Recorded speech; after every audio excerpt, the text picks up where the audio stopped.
My name is Shawn Rosen, and I'm a high school teacher at El Dorado High School for students with autism, and I am the program director of the Las Vegas Filipino Short Film Festival. When I was in college, I needed to make some money. I think it was my, 20th birthday, and I just wasn't making enough with what I was doing at the time. I was a student politician. I was making like $200 a month for that. And then I was also like doing the census at the time for 2010. And then the census stopped and I'm like, oh man, like how am I going to pay the bills? And so I realized I was halfway into my degree and all you needed was 60 credits to become a substitute teacher. And I was like, oh, bet. Yeah, I only have to do it like back in the day. It wasn't as bad with teacher shortage wise. So I only had to do 2 days a month. And so I was able to flexibly do that. And then I did AmeriCorps, still continued being like a senator from my liberal arts college. And then I was just juggling, and that way I was able to pay the bills. But it wasn't until I joined the Army when I realized, like, man, when I'm done with the Army, like, what am I going to do? Am I going to go back home and am I going to just be a sub all my life? Or am I going to just, make a career out of it? And so I started subbing into all of the different grade levels because I usually just did long-term gigs. I was doing like science at Johnston Middle School, which was tough. I did elementary school. I tried, my hands in like a couple high schools with the hard of hearing. And it wasn't until I started doing like the special needs classes, like the hard of hearing and like the autism class here at El Dorado, when I realized like, man, I feel like I'm actually needed here. Like these kids are actually like appreciative, and this isn't something that, they can go ahead and learn at home. Like, no offense to all my colleagues out there, but a lot of the things that we teach in high school, the kids can just go home and learn. There's YouTube Academy, and with the rise of AI, they are able to like learn anything to their heart's desire. You can ask ChatGPT anything and it'll teach you. I'm learning Tagalog to that. So, but my kids with autism, they can't learn at home. A lot of their parents aren't equipped to teach them, the ways that, basic ways of social interaction. And, so it wasn't until I started subbing here at El Dorado and I was like, wow, I think if there's any field I want to do, it would be autism, because out of all my years of subbing, I subbed for 4 years. I felt the most happy when I was teaching my students with autism, because they were able to retain a lot of the things that I was teaching them. And the feeling I felt from them being able to remember something that I taught them was priceless. And that's when I was like, hey, I got my license in 2018 and I never looked back. It's in our genetics to like give, we were like we have huge hearts. I'd like to say a lot of my colleagues have bigger hearts, but not even just Filipino Americans, but Filipinos in general. A lot of my coworkers are J1 teachers. They're actually here on a visa from the Philippines to teach for 3 to 5 years, and they're usually doing the hard to meet areas like science, elementary school, math, and special ed. And a lot of them rock it so hard, and they make such an impact. And it's just, if there's anything that I really want to see happen for our education system here in Las Vegas, is for the for the local government to recognize H-1 visas, so that these teachers can use that to gain their permanent residency here in Vegas and help fill that gap, because we have such a huge teacher shortage in Vegas. It's unbelievable. And a lot of my coworkers are Filipino. A lot of them are filled in by Filipinos, and then they're just going ahead and they're thrown back into, the darkness. And it's like, a lot of them want to stay because they want to teach, and they grow attached to these kids. And a lot of these kids stay for 8 years because of the special needs program. They're allowed to stay for an additional 4 years, and they can stay till they're 22. And then they're thrown out into the wilderness to, fend for themselves. And so a lot of our teachers catch these kids at freshman level, and then they graduate at senior, and then they become super seniors for another 4 years, and then boom, the teacher ends up having to leave in the middle of that while they're still training them and everything. It's sad. I think it's very similar to like, why do Filipinos enter the healthcare system? or the industry and become nurses. I think it's because I'm sure you already know the term pakikisama, where, you give back to your community for all the things that it gave you. And in this sense, it's more of like just society, the fact that we're still alive. Why not give back to the world? And so I think education can help fulfill that sense of pakikisama that a lot of Filipinos desire. And it's the same as like them being a nurse, or a lot of them, they get into like culinary so that they can feed others. And it's that need, Utan sa loob. I was raised in Las Vegas, but I was born in Angeles City, Pampanga. Yeah, and then I came to the U.S. when I was 2, unfortunately. And I say that only because I can't speak Tagalog. It's so hard. Yeah, napakahirap, and I've been studying it for like 5-6 years, and I'm still like stuttering. I'm still like slurring my speech when I'm saying it. Everyone's like, oh yeah, that's coño. You're so terrible. And I'm like, you know what? That's all right. Because, it's one of the hardest languages. I grew up with Filipinos, and my identity as a Filipino tends to outshine my identity as an American sometimes, because the Filipinos were like the ones that showed me, what like humanity is all about. Altruism, giving back and giving, and just, a life living for others is a life worth living. And I feel like it's part of my duty as a Filipino to at least be familiar with the language of our culture. Like I feel like that's with any culture though. If you're Mexican, you should at least be familiar with like Spanish. You don't have to be fluent, but just, be familiar. If you're Chinese, at least have a familiarity with Mandarin or Taiwanese, wherever your mother comes from. I was raised in a country that also has the same official language as the country of where my mother's from. So it's very difficult for me to pick up something that is also, an official language of that country.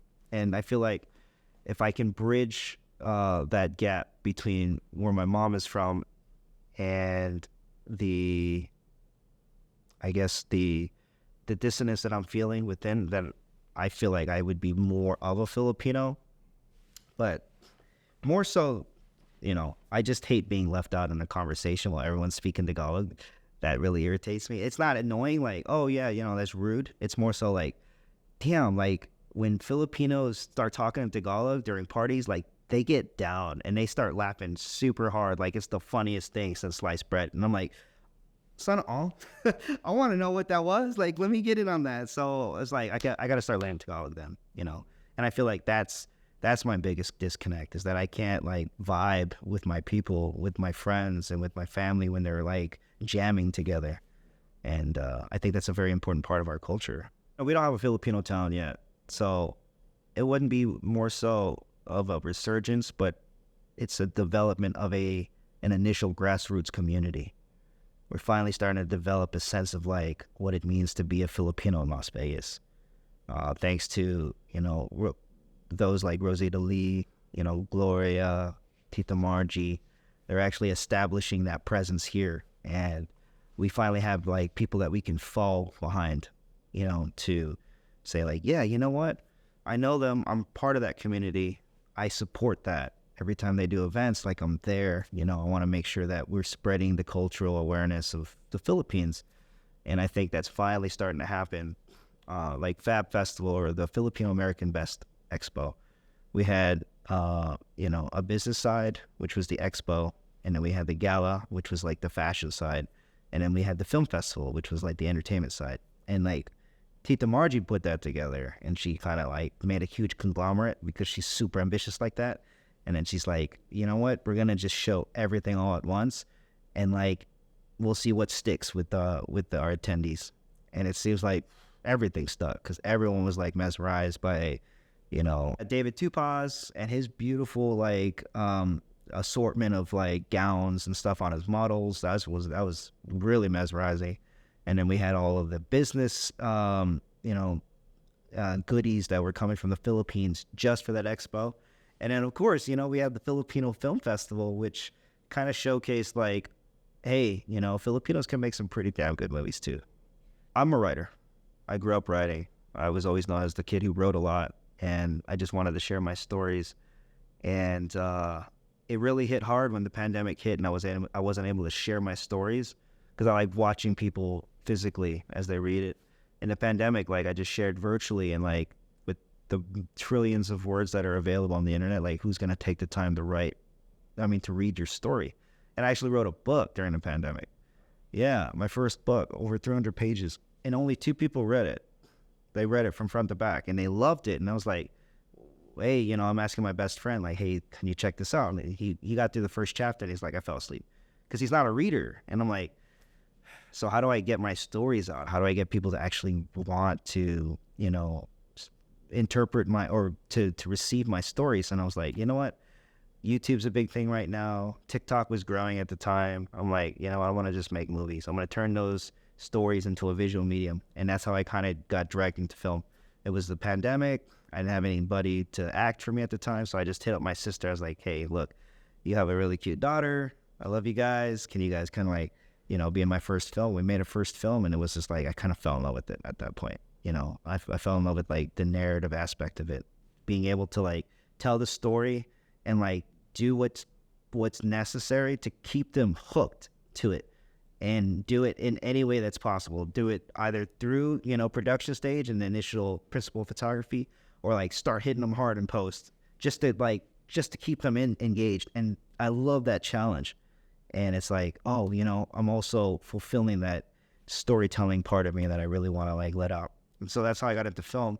And then might as well, I know the story. It's becoming like an infamous story. But Tita Margie and I met in the past due to like I was hanging out with some friends, and I got a little tipsy at a karaoke bar. And Tita Margie was there, and she's like, you know what? 'Cause she's such a sweetheart. She's like, I'm going to go ahead and drive all of you guys back to my house. You guys can stay there, and then I'll drive you guys back to your cars. And I'm like, I'm already like kind of like on the point of like blacking out. I'm like, how could I say no? Yeah, So she took me back to her place, and then I went to sleep, woke up, and she was already like, she had breakfast ready. It was like, I was like, what the heck? This was an Airbnb that was like provided by the karaoke bar or something. No, she was just really nice. And then she took me there. And on the way there, that's when she started telling me about this film. It was about Kazan and Manuel Kazan. And she's like, you got to watch it. It's called, Kazan's Game. And it's like, it's such a good movie. And, if we saw more movies like that, then I think it'll really help, bring out like Filipino culture in Las Vegas. And I was like, say less, Tita, say less. Little do you know that I'm actually starting to become a filmmaker at the time. And so I watched Kazan's Game, and I was like, man, this is actually really good. So if anybody, wants to see some good Filipino films, not saying there aren't many, but like really, really good ones that are also like in English, Kazan's Game, really good. It's like Henry Luna, like on that level. And so I made a short film to like a love story between 2 young Filipinos. Well, one's by affiliation, because it's one of my closest friends, but he's Mexican. But you can't tell because the kid's so cute, and he's like, he looks Filipino, like, we all kind of look similar. And so they fall in love, and I put in like little Filipino, shout outs in there. I put puto in there. Yeah. And then I put in like pesos and stuff. And I'm like, here, Tita, can you check this out? Is this what you're looking for? And she's like, no. I was like, what? What? You're telling me I spent 3 weeks on this, and you're telling me it's not Filipino enough? She's like, no, it's not Filipino enough. Just because you're doing, you're showing like little motifs of Filipino culture. It's like, it needs to be like, if it has to be in Tagalog to do that, then do it. But you need to bring out like the culture. And I was like, okay, fine. So I put my crew together. I found out about this film festival that they were doing in Ely, and they're like, here, there's 5 things you need to have in there, and then you'll be accepted into the film festival. It was kind of like one of those 48-hour things, but you had the whole year to do it. And one of them was like, you had to have something in another language, you had to have a picture of where you're filming, you had to have like a key in it, stuff like that. And I was like, okay, what is it? And when's the deadline? And they're like, 3 weeks from now. And I was like, when did people get to find out what, the props were? A year ago. I was like, oh, okay, I'm going to go ahead. Since there has to be a dialogue in another language, or a line of dialogue, I'm gonna just make the whole thing in Filipino, in Tagalog. And so I wrote it for a week. Then we shot it at CSN, College Southern Nevada, which is where I was studying at the time. And then we spent the week editing it. And it was like a full Filipino crew and cast. Loved it. Editor was Filipino. My DP was, well, I ended up becoming the DP because the DP at the time just kind of was busy. And yeah, next thing you know, we ended up winning the film festival in just 3 weeks. We got nominated for 2 student Emmys for Best Directing and Best Editing. Didn't win, but hey, we got the nomination. You know, we're not at your level yet, but we're trying to work on it. And then I was like, okay, I have all this behind me. Let me go ahead and show Tita Margie. And I was like, is this Filipino enough? And then next thing you know, like, she's watching it, and then when it shuts off, she's like she beams, and I'm like, yes, that's what I want. That's what I need. So she's like, Shawn, I'm so inspired by this film that I want to go ahead and create a pilot film festival for Filipino films. And this was like about 2 years ago. And so I was like, yeah, let's go. And she's like, yeah, I want you to submit this film, and I want anybody else that's Filipino American or Filipino to submit their films, and then let's just put the films together, and I'll add it as part of like the Filipino Independence Day festival that I have going on already. Because Tita Margie, she's like that. When she hits hard. She goes all in. So she was already doing a huge event, and she wanted to make an hour of it a film festival portion. I was like, that's Tita Margie style right there. So we put our very first festival together, but it was a pilot. It was just to see how well it did. And, you know, of course, my brothers are also filmmakers. And I was like, hey, you guys want to put some films in and have a bunch of people watch it? And they're like, sure. And then some of my colleagues from CSN, I was like, hey, you guys, you know, put some films in. And they're like, sure. So we put all our films together. It was like 5 or 6 of them. And man, that freaking theater, it was like a library theater, packed up.